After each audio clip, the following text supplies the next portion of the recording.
Hello everyone, and welcome to another episode of the Design Professionals YouTube channel. In this episode, we are continuing the study tips and tricks theme, but focusing on how to find and stay motivated during your study journey. But before we get started, I just want to do a quick reminder that we do have merch available. The link to the shop is down below in the description. In the shop, we have a variety of architect merchandise ranging from crew necks and t-shirts to stickers and tote bags. So be sure to check out that link for some awesome minimal architect swag. Alrighty then. Let's get into some of my favorite tips and tricks for staying motivated while studying for the AREs. To figure out how to find and stay motivated while studying, we need to take a step back and ask ourselves, what motivates me? Once we figure out the answer to the question, we can really apply those tools using positive associations to motivate us during the exam and after the exam. For me personally, food is a huge motivator in the sense that I absolutely love eating food, especially when I did not make it myself. I incorporated this simple pleasure into my study routine by pairing food and drinks with my studies. So on the weekends, I would usually go to my favorite cafe, get myself an iced latte and a breakfast burrito, and then go sit with them on my balcony while studying. The unspoken rule that I came up with was that I could only get the breakfast burrito and treat myself to an outside coffee on the weekends if I paired it with studying. So then because of this, my balcony became like this happy place that I paired with not only good food and drink, but kind of the side product was studying material. So that was my happy space because I could enjoy the beautiful Southern California weather, admire the palm trees, which bring me so much joy, and be in an environment with relatively little distraction. So I didn't have a computer there.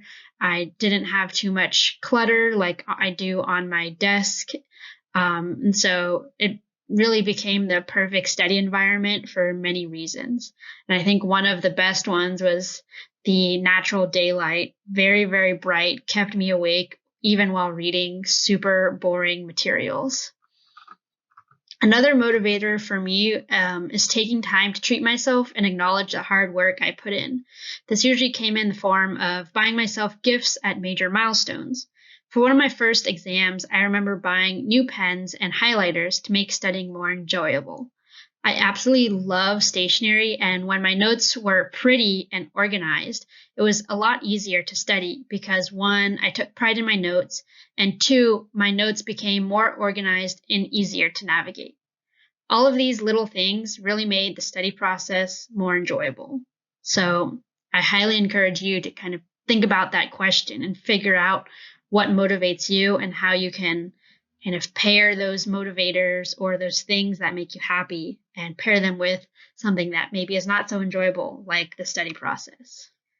I use some of the same kind of positive association strategies to motivate me for the actual exam day. I developed a post-exam ritual, which included taking the entire day off of work so I could relax after the exam.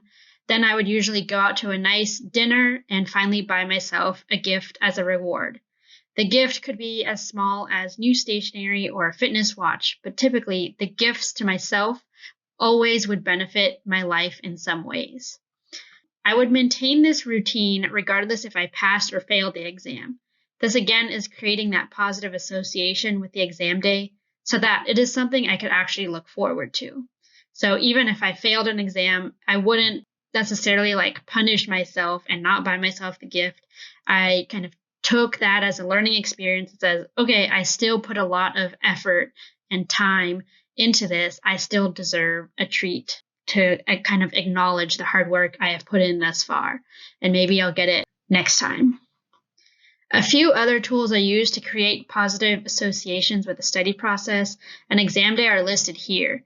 And I took these things and built them into my study and exam day rituals.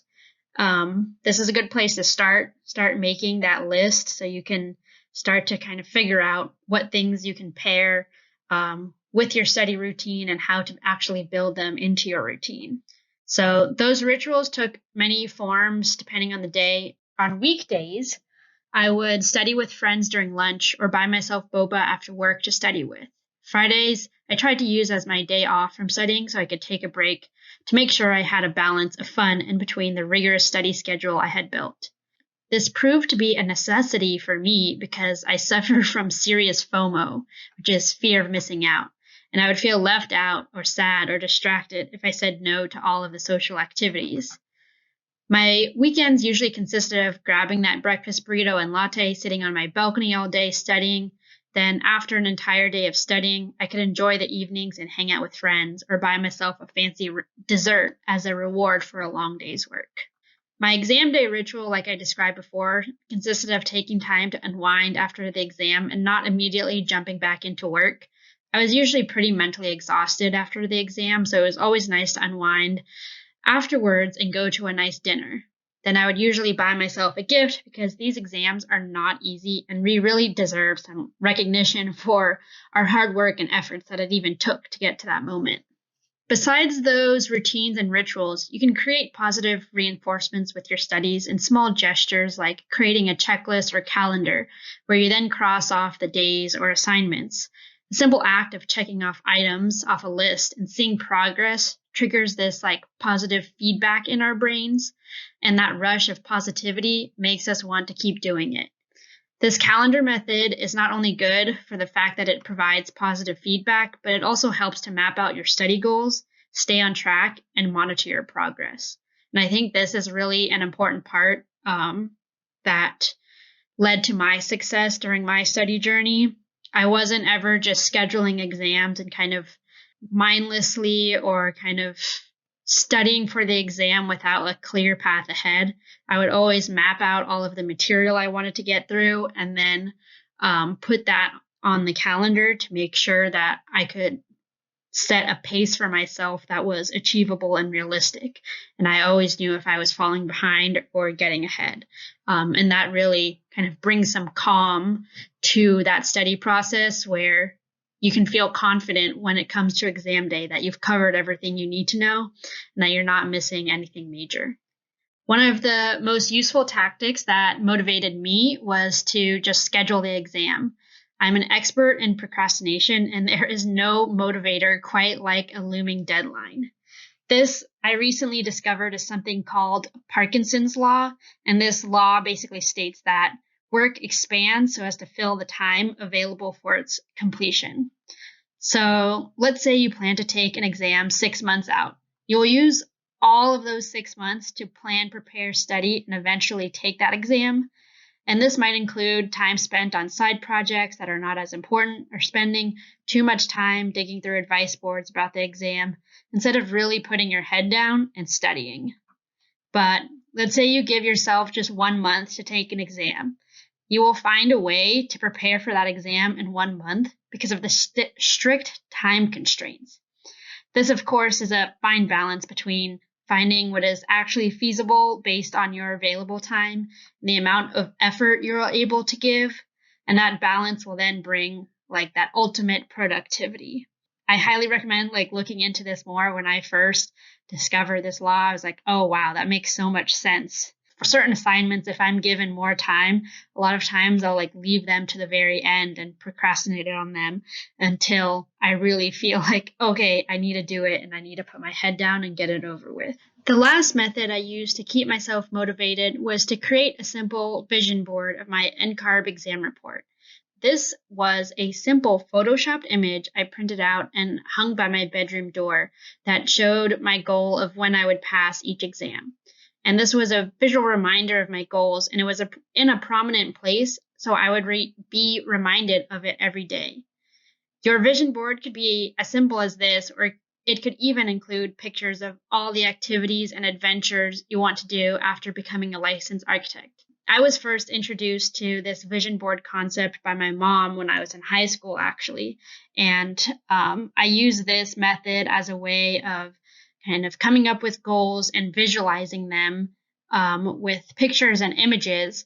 And it was a kind of great way to see those goals and be reminded of them every day so I didn't forget about them. I think something as simple as this vision board can help you materialize your goals. And I know it sounds crazy, but I've used this tool to achieve a variety of milestones throughout my life since high school. So I know it kind of sounds crazy, but I think it really works and it can be very helpful. And that brings us to the end of the content for now. So now it's time to reveal the dog of the day. And today's dog of the day is MOMO. This cute little fluff ball is actually my cousin who lives in Boston. She is a Labradoodle and her favorite trick is playing frisbee. And Momo actually means little peach in Japanese. If you have a dog or pet you would like featured in a future video, you can email me at dp.designprof@gmail.com and send me 5 to 10 photos of your dog or pet as well as a few fun facts. That's all for this video. Thank you so much for watching. If you like this video, please press the like button and remember to subscribe to this channel so you don't miss out on any future videos. And let me know down in the comments if you like this video or if you have any topics you would like to see for future videos. Thank you so much and see y'all next time.